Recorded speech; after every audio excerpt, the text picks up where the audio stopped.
તો મિત્રો આપણે આવી ચૂક્યા છે નવી વિડીયોની સાથે. તો આજના વિડીયોમાં આપણે સમપ્રમાણતાનો મૂળભૂત પ્રમેય અથવા તો એને થેલ્સ પ્રમેય પણ કહી શકાય. તો પ્રમેયનો વિધાન શું કહે છે? ત્રિકોણની કોઈ એક બાજુને સમાંતર દોરેલી રેખા બાકીની બે બાજુઓને ભિન્ન બિંદુઓમાં છેદે તો તે કપાતા રેખાખંડો તે બાજુનું સમપ્રમાણમાં વિભાજન કરે છે. બરાબર. હવે અહીંયા જોજો, પહેલા હું પક્ષ લખીશ. પક્ષ આકૃતિ પરથી જ લખીશ. કેવી રીતે? અહીંયા હું લખીશ ત્રિકોણ ABC માં BC ને સમાંતર કઈ રેખા છે? D. BC ને સમાંતર રેખા હવે BC ને સમાંતર રેખા AB ને કયા બિંદુમાં છેદે છે એ લખવાનું છે. AB ને D બિંદુમાં અને AC ને E બિંદુમાં છેદે. એકદમ સિમ્પલ.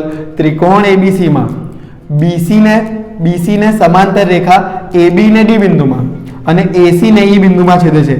જે અંદર આકૃતિમાં આપેલું છે એ જ મેં અહીંયા લખી દીધું. બરાબર. હવે સાધ્ય જોજો. સાધ્યમાં શું? તો કે AD દેખાય છે તમને ના છેદમાં BD, અથવા તમે અહીંયા DBB લખી શું આવશે?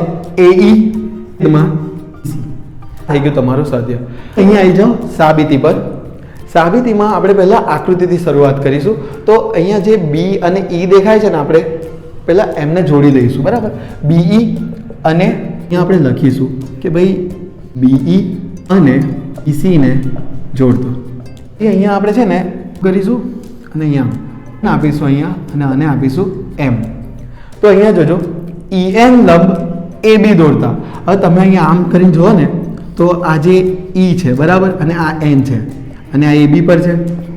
તો આ તો આપણને તરત દેખાય કે ભાઈ EN AB ને લંબ છે. તો હું અહીંયા એ જ લખીશ. બરાબર. EN લંબ AB. હજુ કોણ આવશે? જો DM લંબ AC. DM લંબ રચના કરતા દોરતા તમે જે ચાહો એ લખી શકો. દોરતા પ્રથમ આપણે અહીંયા લખવાનું ત્રિકોણનું ક્ષેત્રફળ. શું લખવાનું? ત્રિકોણનું બરાબર હાફ ગુણ્યા વેધ. નું ક્ષેત્રફળ બરાબર 1/2 પાયો ગુણ્યા વેધ. અહીંયા આપણે બે ત્રિકોણ, જો અહીંયા તમને ત્રિકોણ દેખાઈ રહ્યું છે, પહેલા આવી જવાનું ડાબી સાઈડ. કઈ સાઈડ? ડાબી સાઈડ. બરાબર. તો પહેલા કયો ત્રિકોણ લેવાનો? ADE. ADE ની સાથે જ ડાબી સાઈડ બીજો કયો ત્રિકોણ છે? BDE. તમને દેખાઈ રહ્યું છે, જો આ B, આ દેખાઈ રહ્યું છે BDE. બરાબર. અહીંયા ADE લખી દેવાનું પહેલા તો તમારે. EE નું ક્ષેત્રફળ બરાબર 1/2. જો એકદમ સિમ્પલ. ADE માં પહેલા ડાબી સાઈડ એટલે આપણે કયો બેઝ લઈશું, એટલે કયો પાયો લઈશું? AD. બરાબર. 1/2 AD ગુણ્યા વેધ અહીંયા આવી જશે EN. શું આવી જશે? વેધ EN. બીજું કયો ત્રિકોણ લઈશું? BDE. હવે BDE માં જો આ તમને BDE દેખાઈ રહ્યું છે, આનો પાયો કયો આવી જશે બેટા? B. બરાબર. પાયો આવી જશે DB. વેધ અહીંયા બી શું આવશે? EN. શું આવશે? EN. બરાબર. વેધ અહીંયા બી આવશે EN. કશું જ કરવાનું નહીં. આ બંનેનું ભાગાકાર લઈ લેવાનું. ADE અને BDE બરાબર. એ બરાબર આપણે શું લખ્યું? 1/2 AD ગુણ્યા EN ગુણ્યા EN. એન ગયા 1/2 ગયા. આપણા પાસે શું જવાબ આવ્યો? AD છેદમાં DB, E છેદમાં BD. આને આપી દેવાનું સમીકરણ નંબર 1.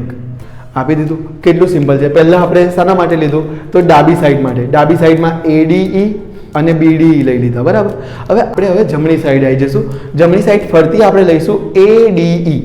તો અહીંયા ફરતી લખવાનું આપણે E બરાબર 1/2. હવે મેં કીધું જમણી સાઈડ. બરાબર. જમણી સાઈડે આનો પાયો કયો છે? તો કે AE. વેધ કયો છે? જો જમણી સાઈડે વેધ કયો છે? તો કે આપણને તરત દેખાય કે DM આવી જશે. DM સાઈડે ત્રિકોણ કયો છે? આપણે જો આ બાજુ તો આપણે BDE લીધેલું. બરાબર. તો આ બાજુ કોણ આવી જશે? CD, અથવા તમે બીજી ભાષામાં એને એવું કહી શકો DEC. આ ત્રિકોણ દેખાઈ રહ્યું છે તમને? હું લખીશ કે DE બરાબર 1/2 બેટા EC. કોણ આવી જશે? EC ગુણ્યા DM.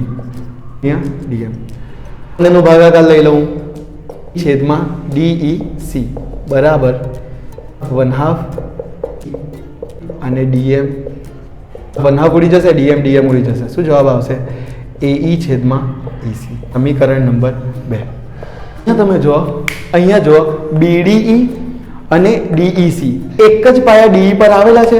જો આ બે ત્રિકોણ જે બને છે એક જ પાયા DE પર આવેલા છે, બરાબર. અને બે રેખાઓ, કઈ રેખાઓ? DE અને BC ની વચ્ચે આવેલા છે. તો ધોરણ 9 માં એક પ્રમેય આવે છે કે જો બે ત્રિકોણ એક જ પાયા પર આવેલા હોય અને બે રેખાઓની વચ્ચે હોય તો એ બે ત્રિકોણ સરખા થાય. તો આપણે અહીંયા લખીશું કે ભાઈ ત્રિકોણ E અને DEC એક જ પાયા પર છે અને BC અને DE ની વચ્ચે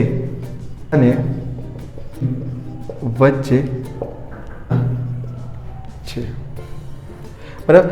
એક જ પાયા પર અને બે રેખાઓ BC અને DE ની વચ્ચે આવેલા છે, બરાબર. તો આ બંને ત્રિકોણોનું એટલે BDE અને DEC નું ક્ષેત્રફળ કેવું થઈ જાય? સરખું. શું થઈ જાય?